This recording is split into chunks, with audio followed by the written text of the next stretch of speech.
This week on Vegas Nation Gameday, the Bears come to Vegas to face the Raiders. The Silver and Black looking to get off the schneid in Week 4 and get Allegiant Stadium going. We certainly could utilize, winning here and getting our fans really jacked and allow them to be a factor. The noise factor is always something that you can count on when you get it going. A special matchup is afoot between Bears wide receiver Odunze and Raiders cornerback Kyu Blu Kelly. Both of them homegrown in Vegas, now expected to line up across the line from one another in their hometown at the top level of football. We've been working for this moment, both of us, for our whole lives. All that and more than this Week 4 installment of Vegas Nation Gameday, starting right now. Powered by the Las Vegas Review-Journal, this is Vegas Nation Gameday, presented by D&R House of Diamonds, making luxury affordable.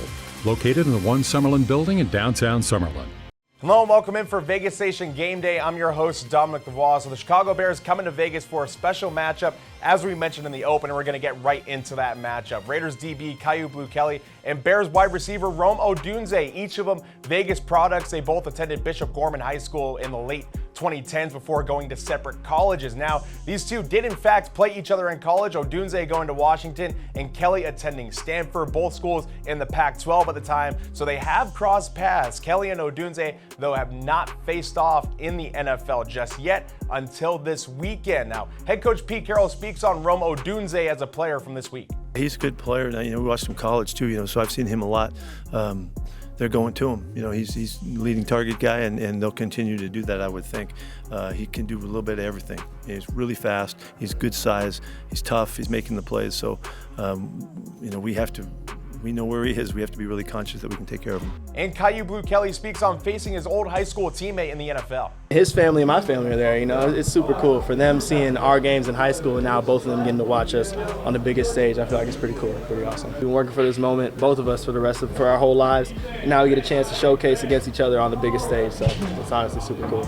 I'm a whole different corner. He's a whole different receiver.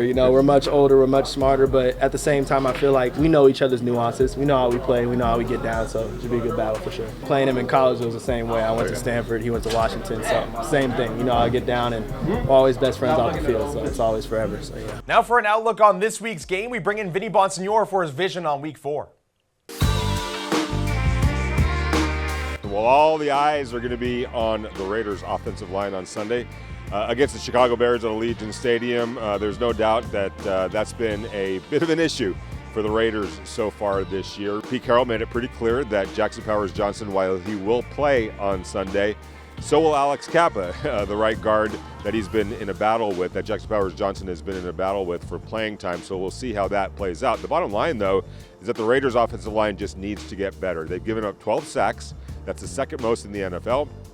They have the third worst rushing attack in the NFL. A lot of that is because Ashton Jeanty and other running backs are getting hit behind the line of scrimmage and finding very few holes or space to run through. So the offensive line has to get it together. The hope is that Jackson Powers-Johnson is ready to go in terms of his physicality and can pick up where he sort of left off last year.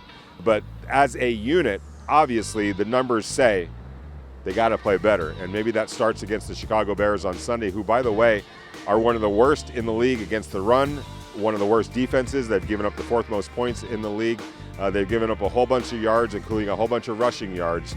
So this could be ripe for the Raiders to get back or to get on track in terms of this offensive line. But if they don't, it raises or opens a whole other can of worms. If you can't get the offense going, especially that ground game, against a weak Chicago Bears defense, where do you go from here? I guess we're going to all find out on Sunday at Allegiant Stadium.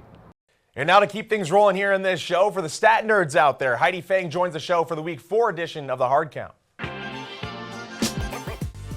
Thanks, Dom. Let's start with the numbers and the hot hands on the team. Trey Tucker, who's making Raiders history as the first player in the franchise to record 4 receiving touchdowns in the first 3 games of a single season. He'll look to build off of his 13 receptions and 211 yards on Sunday.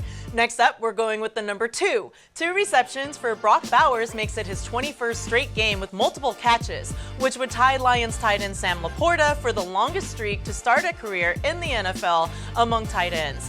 It would also make for the 11th longest active streak in the NFL and 2nd longest active streak by a tight end.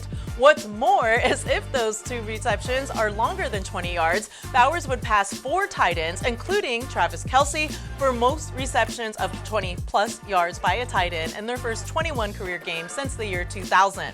And let's not forget about the defense. If Max Crosby records 2 tackles for loss, it'll be his 29th career game with multiple tackles for loss, the second most in the NFL since 2019. I'm Heidi Fang, and those are the numbers. Back to you, Dom. All right, we're stepping away real quick, but when we come back, Adam Hill flips the field for a closer look at the Chicago Bears. Plus, Todd Dewey joins us once again for some betting lines for Sunday's game. Stick around. DNR House of Diamonds is Las Vegas's elite private office jeweler. We specialize in natural and lab-grown loose diamonds, engagement rings, and custom design.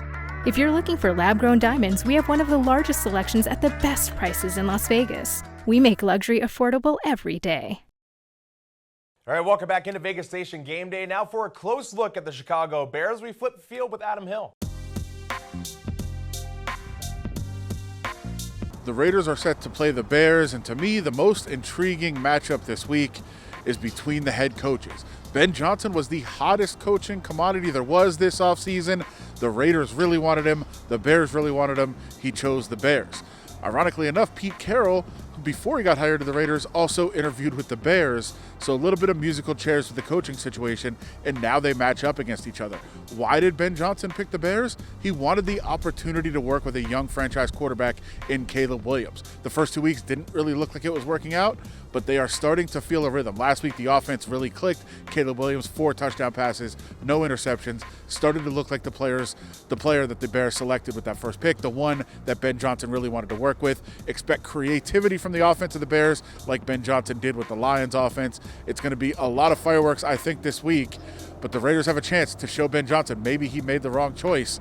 That's the biggest matchup to me this week.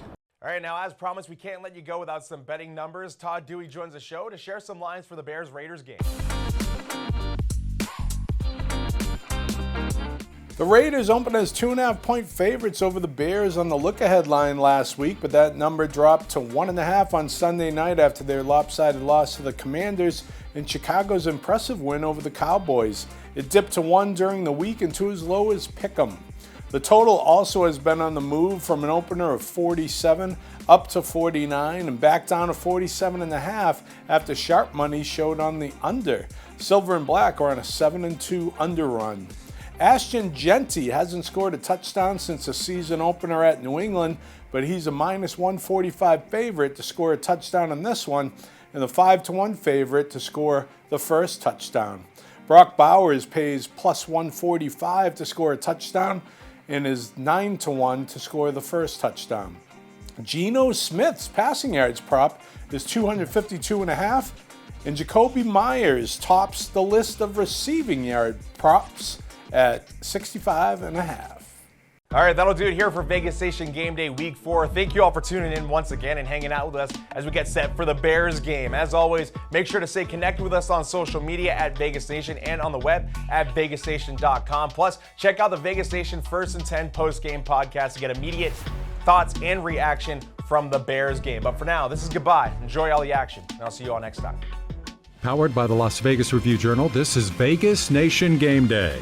Presented by DNR House of Diamonds, making luxury affordable. Located in the One Summerlin building in downtown Summerlin.